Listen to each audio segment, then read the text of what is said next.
పరీక్షలు వస్తున్నాయంటే చాలా మంది తెల్లందాకా పొద్దుందాకా చదువుతుంటారు, తిండి తిప్పలు మతికే రావు.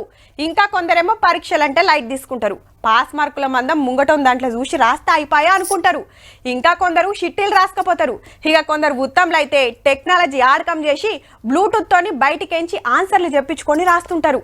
ఇక కొలువుల కోసం రాసే పరీక్షా పేపర్లు అయితే ఏకంగా లీకేజ్ అయ్యబట్టిరి. గసంటోల కోసమే గీ నిర్ణయం చేసిండ్రు. పరీక్షల్లో కాపీ కొట్టాలన్నా పేపర్ లీక్ చేయాలన్నా సుచ్చు పడాలి కాంచెల్లి. అవు మరి పేపర్ లీక్ చేస్తే తక్కువ 3 ఏళ్ల నుంచి 10 ఏళ్ల దాకా జైలు శిక్ష, మీదికెళ్లి ₹1,00,000 జుర్మానా. క్వశ్చన్ పేపర్ బయటికి ఇడిచినా, జవాబులకి లీక్ చేసినా, సిటీలు రాసుకొచ్చినా, టెక్నాలజీ ఆడకం చేసి మాస్ కాపీయింగ్ చేసినా జైలుకేనట. అట్లనే ఆన్లైన్ లో పరీక్షలు పెట్టి సర్కార్ కొలువులు ఇస్తామని మోసం చేసినా, మీకు కొలువులు వచ్చినాయని ఆఫర్ లెటర్లు ఇచ్చి మస్కా కొట్టినా దొరికిర్రంటే సీదా జైలుకే. ఈ నడమ చాలా రాష్ట్రాల్లో పేపర్లు లీక్ అవుతుండే వరకు సెంటర్ లేకంగా పబ్లిక్ ఎగ్జామినేషన్ బిల్లే తెచ్చిర్రు. మరి సీతం మోపైరు లీక్ వీరులు. మనకానే తీసుకుంటే తక్కువ జరిగినాయా మరి? పల్లి బఠానీ లెక్కనే క్వశ్చన్ పేపర్లు అమ్ముడు, పరీక్షలు వాయిదాలు పడుడు, రద్దవుడు.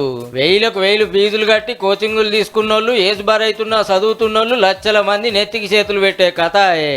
ఎక్కువ తక్కువ ఇంకా కొన్ని రాష్ట్రాల్లో సుత గివే దందాలు. టెక్నాలజీ ఆడకం చేసి తీరు కథలు వడబట్టిరి. అందుకే సెంట్రల్ సర్కార్ ఈ గొట్టు రూల్ తెచ్చింది. ఏమైతుందని లీక్ వీరులు లైట్ తీసుకునేరు. 10 ఏళ్ల జైలు శిక్ష, ₹1,00,000 దండగా, ఉత్త పుణ్యానికి జిందగీ బర్బాత్ అవుతుంది. మీ ఇష్టం ఇక.